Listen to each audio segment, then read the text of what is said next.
Part 1. Visions of Danger. The vision slammed into Emma without warning, dropping her to her knees between the towering shelves of the library's basement archives. Ancient symbols carved into the stone foundation seemed to pulse with otherworldly light as images flooded her mind. Shadows with burning eyes stalking through moonlit streets, getting closer each night, hunting specifically for her. She pressed her palms against the cold floor, trying to anchor herself in reality, but the prophetic images kept coming. A dark figure materialized from supernatural mist, its presence radiating malevolent hunger for oracle blood. Emma's gift had awakened only 3 months ago when her grandmother passed, but never had a vision felt this immediate, this threatening. "Emma!" a deep voice called from somewhere above her consciousness. "Emma, can you hear me?" She opened her eyes to find herself lying on the basement floor, staring up at a stranger who somehow felt familiar.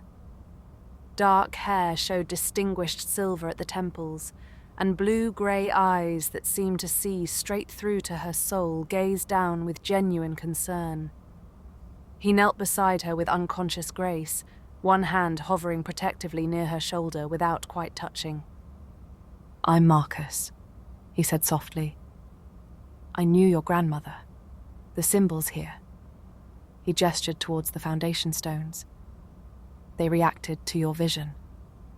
Something dark is hunting you." Emma struggled to sit up, her head still spinning from the prophetic assault. "How do you know about the symbols? About my grandmother?" "Because I'm here to help you understand what you saw," Marcus replied, extending his hand to help her stand. "Your grandmother was part of an ancient network, Emma. And now that calling has passed to you." The carved symbols in the library walls seemed to shimmer as Marcus spoke, responding to his presence in ways Emma had never noticed before. She'd worked in this library for 3 years, never knowing it sat directly over the intersection of 3 ley lines, never understanding why she'd always felt drawn to the basement archives. "The vision," Emma whispered, accepting his steady hand. "It was hunting me specifically. I could feel its hunger." "Oracle blood calls to certain dark entities," Marcus explained, helping her toward the stairs. "Your untrained abilities are broadcasting psychic energy like a beacon. We need to get you somewhere safe while we discuss what comes next." As they climbed toward the main library floor, Emma caught sight of Marcus scanning every shadow, every corner, with the alertness of someone accustomed to supernatural threats. The late afternoon sunlight streaming through the tall arched windows seemed ordinary, but she could feel that something fundamental had shifted in her world. "How did you know to find me here?" she asked as they reached the circulation desk. "Guardians sense when oracles are in distress," Marcus said simply. "I've been traveling toward Willowbrook for the past 2 days, following the psychic disturbance your awakening abilities have been creating." Emma gathered her purse with trembling hands, still processing the implications. "Guardians? As in plural?" "There aren't many of us left," Marcus admitted. "But yes, we've protected oracles for centuries. Your grandmother and I worked together long ago before she chose a more solitary path." The autumn evening air felt crisp against Emma's flushed cheeks as they stepped outside. October in Willowbrook painted the college town in shades of gold and crimson, with maple leaves drifting down like nature's confetti. Under normal circumstances, this was her favorite time of year. Now, every shadow seemed to hold potential threats. "Where are we going?" Emma asked as Marcus guided her toward Elm Street. "Your cottage," he replied. "Your grandmother's wards are still active there. We'll be safe inside her protections while I explain what you're facing." Part 2. Sanctuary and Secrets. Emma's Victorian cottage sat nestled between ancient oak trees whose roots, Marcus explained as they walked up the cobblestone path, tapped directly into the ley lines that crisscrossed beneath Willowbrook. The house had been in her family for 4 generations. though she'd never understood the significance of her grandmother's unusual decorating choices. Mirrors positioned at precise angles, protective herbs planted in specific patterns around the foundation, symbols carved discreetly into window frames. "Your grandmother was more powerful than you realize," Marcus said, running his fingers along the protective wards carved into the front door frame. "These defenses are sophisticated enough to keep most supernatural threats at bay." "Most?" Emma unlocked the door with hands that had finally stopped shaking. "What about the thing in my vision?" "That remains to be seen," Marcus replied honestly. "May I examine the interior protections?" Emma nodded, leading him into the cozy living room with its built-in bookshelves and reading nook by the bay window. Marcus moved through the space with careful attention, checking each protective symbol, each carefully placed crystal, each mirror that served as more than mere decoration. "Impressive," he murmured, pausing before the stone fireplace where protective runes had been carved into the mantel. She layered multiple traditions: Celtic wardwork, Native American protections, even some techniques I haven't seen since medieval times. "I thought she was just eccentric," Emma admitted, settling into her grandmother's favourite armchair. "All these crystals and herbs and strange symbols everywhere. She was protecting you long before you inherited her gifts," Marcus said gently. "Oracle abilities often skip generations, but they always surface eventually. She knew this day would come." Marcus continued his examination of the cottage's defences while Emma processed this revelation. Through the bay window, she could see the evening shadows lengthening across her small garden, where her grandmother's carefully planted herbs created natural protective barriers she'd never recognized. "The entity in your vision," Emma said finally. "What does it want?" Marcus settled onto the sofa across from her, his expression grave. "Oracles see glimpses of the future, but some supernatural beings want to control those visions. They feed on prophetic energy, using corrupted oracles to locate other supernatural beings, to predict human behavior, to gain power over both worlds." "And if they succeed?" Emma asked quietly. "The oracle typically doesn't survive the process," Marcus said quietly. "Which is why guardians exist." Emma wrapped her grandmother's knitted throw around her shoulders, seeking comfort in the familiar textures of home. "How long have you been doing this? Being a guardian?" 3 centuries, give or take a few decades," Marcus replied matter-of-factly. "I was changed during the Salem witch trials, not by accusation but by choosing to protect an oracle who was wrongly accused. The magic that bonds guardians to their calling grants longevity, enhanced senses, the ability to detect supernatural threats. 300 years. Emma stared at him, trying to reconcile his apparent age with this revelation. "You've been alone all this time?" Something vulnerable flickered across Marcus's features. "Guardians don't typically form personal attachments. Our calling requires us to move between oracles as needed, to go where the threats are greatest. Emotional connections can compromise our effectiveness." "That sounds lonely," Emma said softly.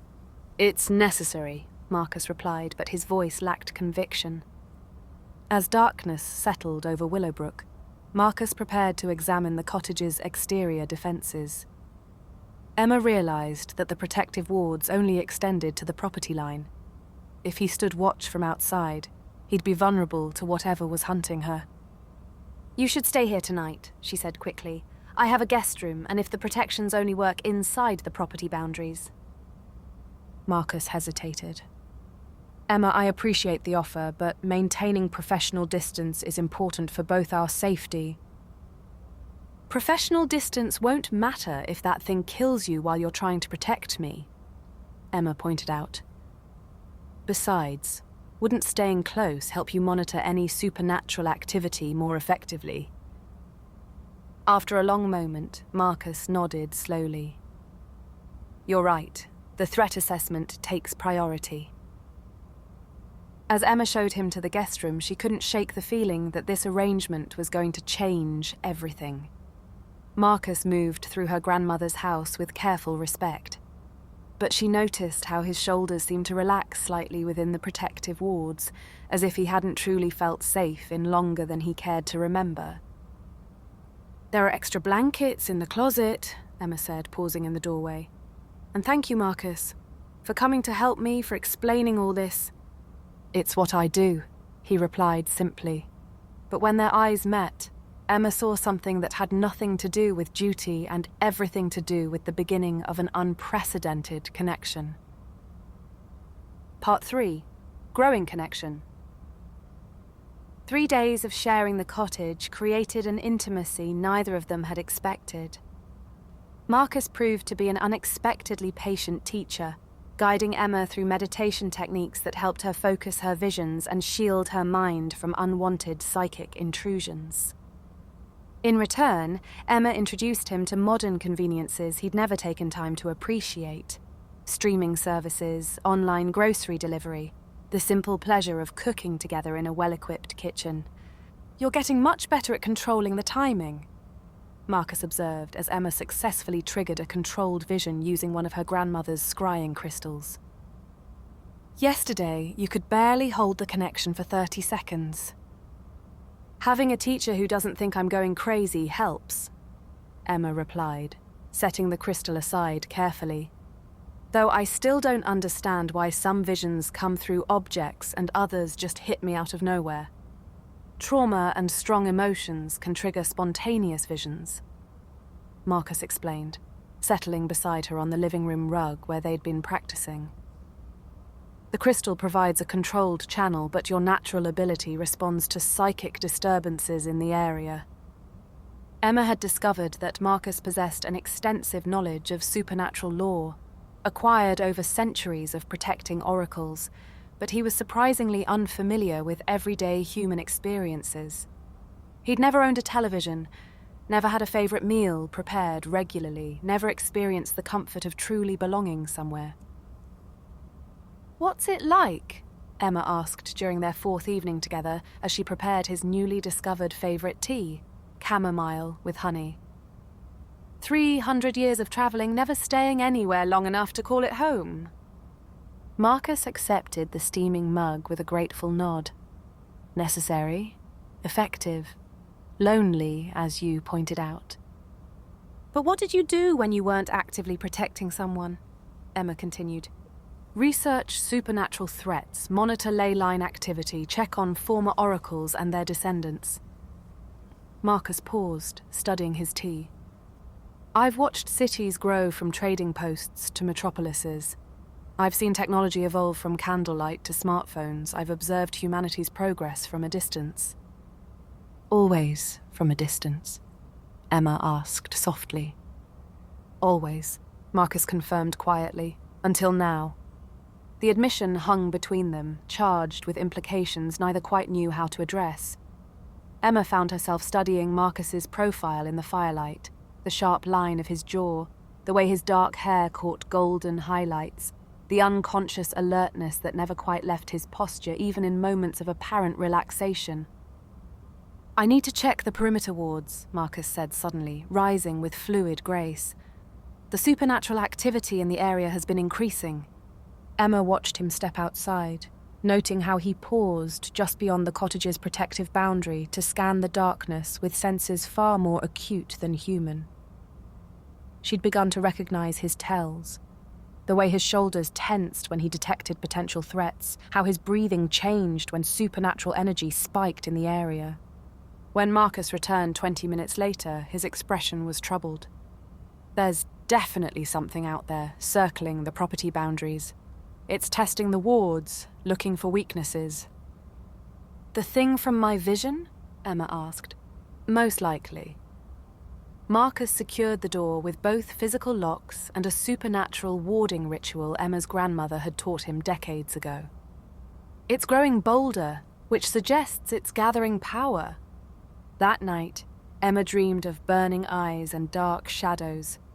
But for the first time since her abilities had awakened, she didn't feel utterly alone with her supernatural burden.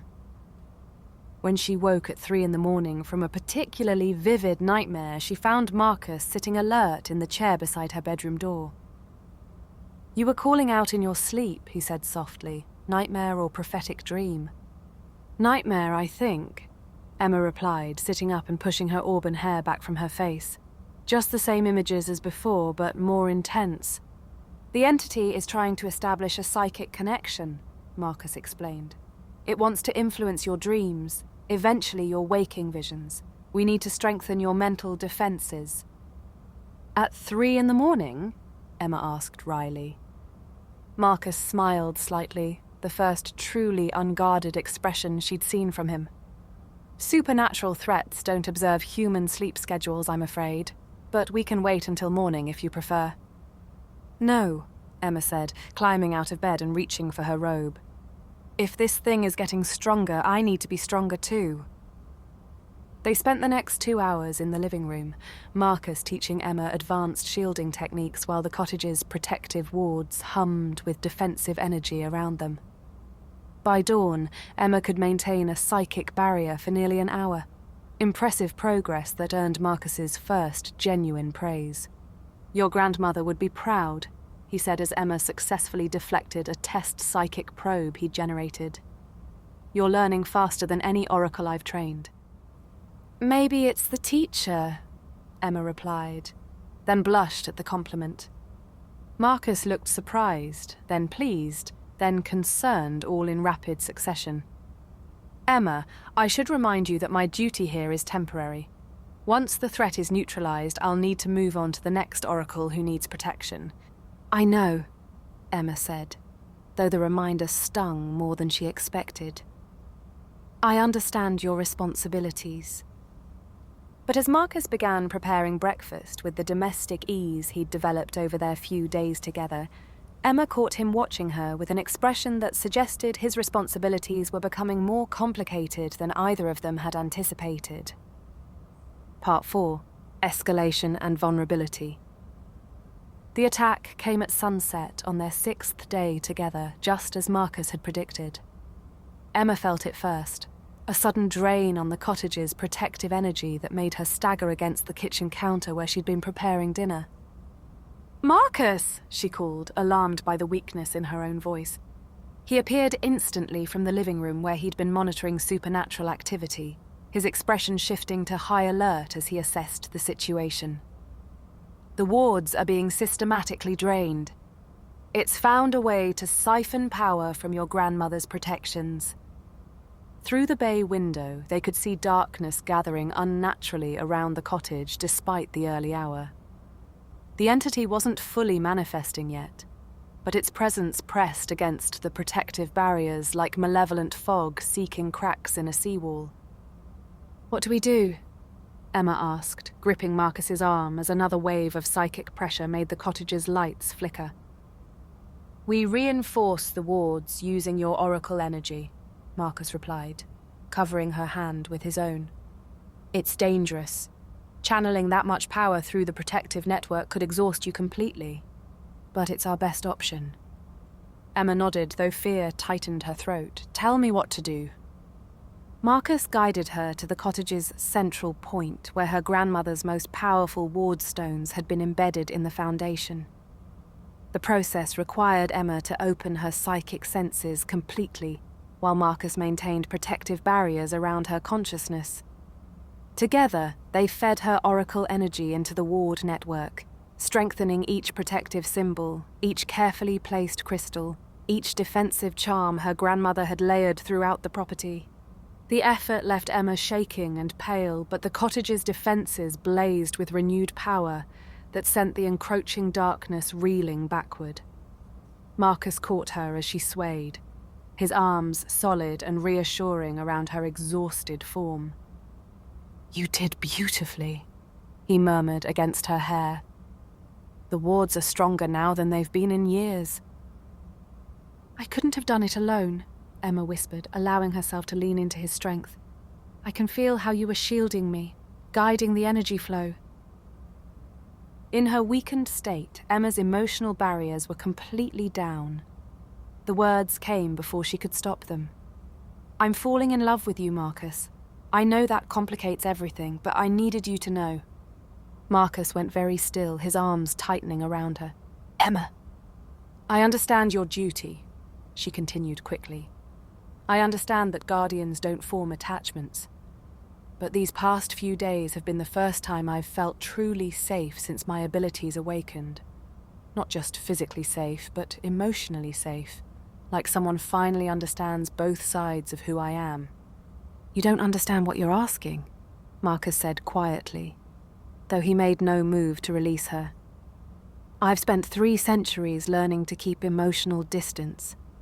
Personal attachments make guardians less effective, more likely to make choices based on feelings rather than tactical assessment. And yet, you're still here, Emma pointed out. Still protecting me, still teaching me, still sleeping in my guest room instead of maintaining your professional distance. Marcus was quiet for a long moment, his thumb tracing unconscious circles on her shoulder. You're right. My objectivity where you're concerned disappeared days ago. Their first kiss was inevitable, gentle and careful, despite the supernatural chaos still swirling beyond the cottage wards. Marcus kissed her like someone afraid to want something too much, while Emma kissed him like someone finally brave enough to claim what her heart needed. When they broke apart, Marcus rested his forehead against hers. This changes everything, doesn't it? Maybe change isn't always bad, Emma suggested softly. Their quiet moment shattered when Emma's psychic senses screamed a warning. The entity had found a new approach. Instead of attacking the cottage directly, it was possessing someone in town to get closer to Emma. Someone's coming, Emma gasped, the vision hitting her with painful clarity. It's using a human host to get past the property wards. Marcus instantly shifted into guardian mode, though his hand remained protectively on Emma's back. Who? I can't tell. The possession is masking their identity. Emma pressed her palms against her temples, trying to focus through the psychic interference. But they're walking toward the cottage right now. Stay here, Marcus instructed, moving towards the door with supernatural grace. Keep the wards strong while I deal with the threat. Be careful, Emma called after him, fear tightening her chest. If something happens to you... Nothing will happen to me, Marcus promised, pausing to meet her eyes. I have something worth coming back to now. Through the bay window, Emma watched Marcus disappear into the autumn darkness beyond the cottage's protective glow. For the first time since he'd arrived, she was truly alone with her fears and her rapidly evolving abilities. But she was no longer the terrified woman who'd collapsed in the library basement a week ago. She had training now, confidence, and most importantly, love worth fighting for. Using their newly established psychic connection, Emma monitored Marcus's progress as he tracked the possessed human through Willowbrook's quiet streets. When she sensed him engaging the entity in supernatural combat, she channeled every ounce of her oracle power into supporting him from a distance, proving that their partnership extended far beyond the physical boundaries of her grandmother's cottage. Part 5. Final Confrontation and Choice. Marcus returned an hour later, successful but bearing a shallow cut on his left arm from supernatural claws. Emma tended the wound with hands that had stopped trembling, her newfound confidence evident in how efficiently she cleaned and bandaged the injury. The possessed human is safe, Marcus reported as Emma secured the bandage. But banishing the entity from its host only sent it back to the supernatural realm temporarily. It'll return stronger unless we find a permanent solution. What kind of permanent solution? Emma asked, though she suspected she already knew. You need to trace it back to its source using your oracle abilities, Marcus said carefully. It's the only way to banish it completely. But the process is dangerous, Emma. Channeling that much prophetic power could burn out your gifts entirely. And if I don't do it, Emma asked, though she suspected she already knew the answer, it will keep hunting you, growing stronger with each attack. Eventually, it will either possess you directly or drain your oracle abilities until there's nothing left but an empty shell. Marcus replied grimly. Emma moved to the bay window, looking out at the peaceful autumn night that masked so much supernatural danger. If I lose my abilities, would that be such a terrible thing? I could go back to being a normal librarian, living a normal life. Is that what you want? Marcus asked, joining her at the window. Emma considered this seriously. A week ago, she would have said yes without hesitation. The oracle gifts had seemed like nothing but a burden, a terrifying inheritance that separated her from the normal world she'd always known, but now... No, she said finally. These abilities aren't just about seeing the future, they're about helping people, about maintaining balance between the supernatural and human worlds. My grandmother spent her life protecting others with these gifts. I want to do the same. Even if it means leaving your comfortable life in Willowbrook? Marcus asked gently. Emma turned to face Marcus fully. That depends. Would I be doing this alone, or would I have a partner who understands both sides of what I am? Marcus cupped her face gently, his blue-grey eyes reflecting decades of loneliness finally coming to an end. 300 years of solitary duty taught me that some things are worth changing everything for. You're worth changing everything for. Even if it means redefining what it means to be a guardian, Emma asked. Especially then, Marcus replied, kissing her softly. Maybe guardians and oracles were always meant to work as true partners, not just protector and protected. Maybe we've been doing this wrong for centuries. They spent the remainder of the night preparing for the confrontation. Marcus arranged her grandmother's most powerful scrying tools while Emma meditated to center her abilities. At dawn, they would attempt something unprecedented, using their combined supernatural gifts to trace the entity back to its source and banish it permanently from both realms. Are you ready? Marcus asked as the first light of sunrise painted the cottage walls gold. With you, I'm ready for anything, Emma replied, taking his hand. The process required Emma to open her psychic senses completely, while Marcus maintained both protective barriers and an anchor point to prevent her consciousness from becoming lost in the supernatural realm.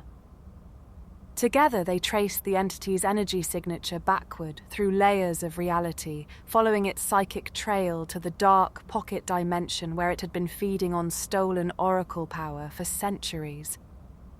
Emma saw visions of the entity's past victims, oracles throughout history who had been drained of their abilities to feed its hunger. But she also saw something else. The network of guardians and oracles who had been working for millennia to maintain balance between worlds, each generation building on the knowledge and sacrifices of those who came before. I can see how to banish it, Emma gasped, her consciousness stretched between dimensions. But I need you to channel your guardian energy through our connection. Together we're strong enough. Marcus didn't hesitate, pouring 3 centuries of accumulated protective power through their psychic bond. Emma used their combined strength not as a weapon, but as a mirror, showing the entity visions of its own inevitable defeat, its complete separation from both the human and supernatural realms. The banishment worked.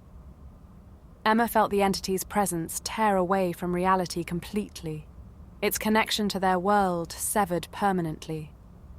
When she opened her eyes, she was lying on the cottage floor with Marcus's arms around her, both of them exhausted but victorious. Is it over? Emma whispered. It's over, Marcus confirmed, helping her sit up slowly. How do you feel? Are your abilities still intact? Emma tested her oracle senses cautiously and found them not only intact, but somehow expanded, as if the confrontation had opened new channels of prophetic awareness. They're stronger than before. Different, but stronger. Good, Marcus said, relief evident in his voice. Because I have a proposal for you. Not a marriage proposal, I hope, Emma teased gently. That seems a bit fast, even for supernatural circumstances. Marcus laughed, the sound warm and genuine. Not a marriage proposal, a partnership proposal. There are other newly awakened oracles who need training, other supernatural threats that require investigation. The Guardian Network has been hoping for someone with your skills and compassion to help bridge the gap between our worlds. Emma considered this, excitement building in her chest. You mean travel together? Work together to help other oracles? As equal partners, Marcus emphasized, using our combined abilities to protect and train to maintain the balance our predecessors fought to preserve. And personally, where does that leave us? Emma asked softly. Marcus smiled, that vulnerable expression she'd grown to love appearing on his features. Personally, I'd like to spend the next few centuries learning what it means to have a home with someone I love. If you're willing to take that journey with me. Emma kissed him then, pouring all her love and commitment into the connection. When they broke apart, she was smiling. I can't think of anything I'd rather do, though I should probably give the library some notice. I think they'll understand, Marcus said, gesturing toward the window where autumn sunlight was painting Willowbrook in shades of gold and promise. After all, saving the world from supernatural threats is a fairly legitimate reason for requesting extended leave. As they began planning their new life together, Emma realized that her grandmother's cottage would always be their sanctuary, the place they'd return to between adventures. But for the first time since inheriting her oracle gifts, she wasn't afraid of what the future might hold. With Marcus beside her and their combined purpose guiding them, she was ready to embrace whatever visions lay ahead. Part 6. New Beginning. 2 weeks after the entity's defeat, Emma and Marcus stood in the cottage's cozy living room, surrounded by packed bags and the anticipation of new adventures. Emma had secured a leave of absence from the library while Marcus had contacted the Guardian Network to formalize their new partnership arrangement. The Council is intrigued by our proposal, Marcus reported, setting down his phone after a lengthy conversation with supernatural colleagues he hadn't spoken to in decades. Apparently, other Guardians have been questioning the traditional model as well. We might be starting a revolution. A revolution of love conquering duty, Emma suggested, wrapping her arms around his waist. More like duty enhanced by love, Marcus corrected, pulling her close. I'm discovering that caring about you makes me a better guardian, not a compromised one. I'm more motivated to succeed, more creative in finding solutions, more connected to why this work matters. Through the bay window, they could see the first hints of November frost touching the oak trees that had witnessed their entire courtship. Emma felt a pang of nostalgia for the quiet life she was leaving behind, but it was overwhelmed by excitement for the future they would build together. Our first assignment? Emma asked, having learned to trust Marcus's judgment about supernatural priorities. A newly awakened oracle in Oregon who's been having uncontrolled visions for 3 months, Marcus replied. 24 years old, terrified, convinced she's losing her mind. Her name is Sarah, and according to the local Guardian monitoring the situation, she has remarkable potential once properly trained. Emma smiled, remembering her own terror just weeks ago when visions first began overwhelming her daily life. I can help her understand that the gifts aren't a curse, that she's not alone. While I assess any supernatural threats in the area and provide protection during her training, Marcus added, equal partners with complementary skills. Their new model represented something unprecedented in the supernatural world, a guardian and oracle working as a team rather than protector and protected, combining their abilities to serve both newly awakened oracles and the broader supernatural balance they all worked to maintain. Are you sure about leaving Willowbrook? Marcus asked, though his tone suggested he already knew her answer. This cottage, your job, the life you built here? I'm sure about building a new life with you, Emma replied without hesitation. The cottage will always be here when we need sanctuary. The library will survive without me. But there are oracles out there who need what we can offer them together. Marcus kissed her forehead tenderly. 300 years of believing I was meant to walk this path alone, and it turns out I was just waiting for the right partner. Maybe that's how it works, Emma mused, thinking of all the visions she'd had lately about their shared future, helping frightened oracles discover their strength, investigating supernatural mysteries in cities and small towns across the country, gradually building a new model for how guardians and oracles could work together. Maybe some paths are meant to be walked by two people. As they loaded their bags into Marcus's car, Emma took one last look at her grandmother's cottage. The protective wards still hummed with defensive energy, ready to shelter them whenever they returned. Her grandmother's garden showed the first signs of winter dormancy, but Emma knew the protective herbs would return stronger in spring, just as she and Marcus would return from their travels with greater knowledge and deeper connection. "Ready?" Marcus asked, holding the passenger door open for her. "Ready," Emma confirmed, settling into the seat beside him. As they drove away from Willowbrook, Emma experienced a vision different from any she'd had before. Not a warning of danger or a glimpse of distant futures, but a warm sense of certainty about the path they'd chosen together. She saw years ahead filled with purpose and partnership, love and adventure, the satisfaction of helping others discover their own supernatural gifts without fear. "What are you seeing?" Marcus asked, noticing her distant expression. "Us," Emma said simply. "All the good things ahead of us." "And," Marcus prompted, smiling at her confident tone. "And I think we're going to be very happy," Emma replied, reaching across to take his hand as they headed toward their first shared mission and the beginning of their new life together. The autumn landscape rolled past their windows, painted in shades of gold and promise, while behind them the cottage stood ready to welcome them home whenever their travels brought them back to where their love story first began. But ahead lay endless possibilities, oracles to train, supernatural mysteries to solve, and a partnership that would redefine what it meant to bridge the gap between the human and supernatural worlds. Together, Emma and Marcus were ready to face whatever visions the future might hold.